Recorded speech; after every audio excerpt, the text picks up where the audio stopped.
Thank you, Mr. Chairman. Let me just pick up, because that's where some of my concern, Mr. Zarette, is also, where we're not looking.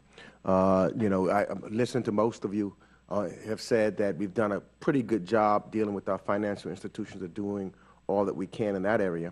But it seems as though, that, and I think, Mr. Zarette, you talked about it a little bit in your testimony about social media.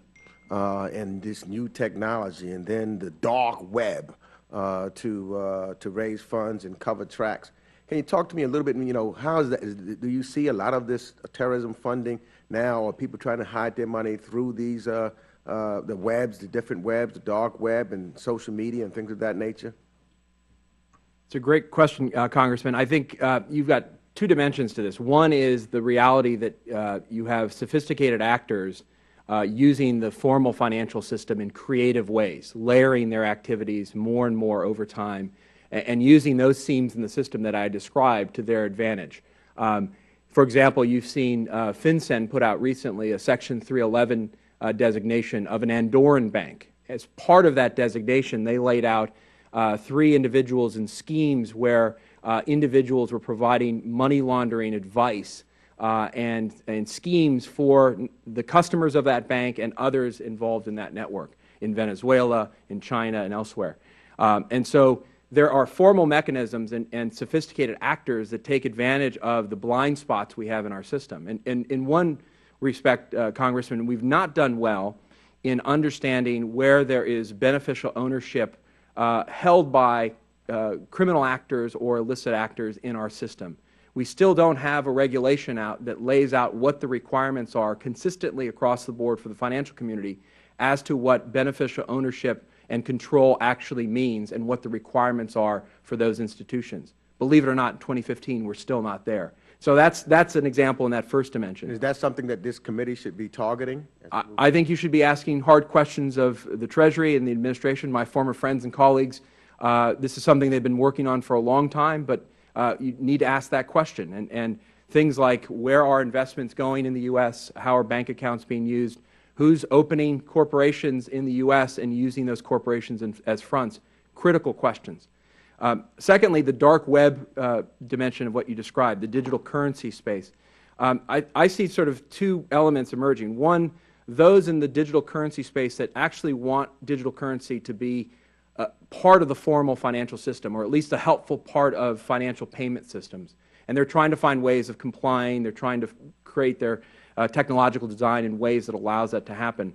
The other side of it are sort of the more anarchist types, the folks who've started things like Dark Wallet that are actually intended to not only hide movement of money, but to actually break the system. The designer of that program is somebody I've debated on the radio, who's literally said, I want to create this as a money laundering vehicle.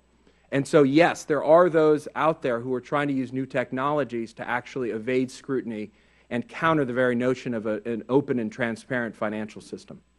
And, and listening to your testimony, and anyone can answer this, because I'm really concerned, and I've heard and know and understand the threat that, with Iran and what they're doing, to help finance. And then on the other side, with Al-Qaeda, mentioned Saudi Arabia and Qatar, et cetera.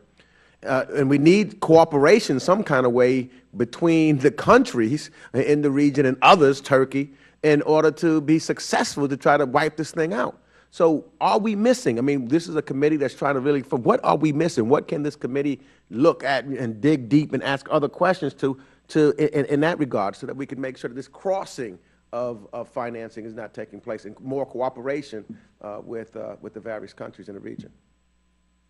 I'll take just a quick shot at this. In short, we need to learn how to walk and chew gum. We need to figure out how to go after the Sunni networks. We need to figure out how to go after the Iranian networks. And in some cases, it's gotten very complicated because, of course, the Iranians are working with us on some level to combat ISIS. And then we're working with the Sunnis to combat the Iranian proxies in Yemen, for example, against the Houthis. And so it's gotten incredibly complicated. The long and short of it is that we need to hold the same standards for both sides.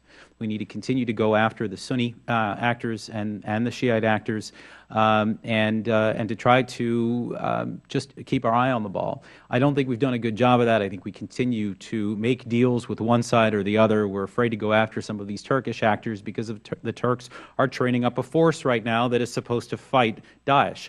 And so it's become it's a Gordian knot that we're going to need at some point to untangle.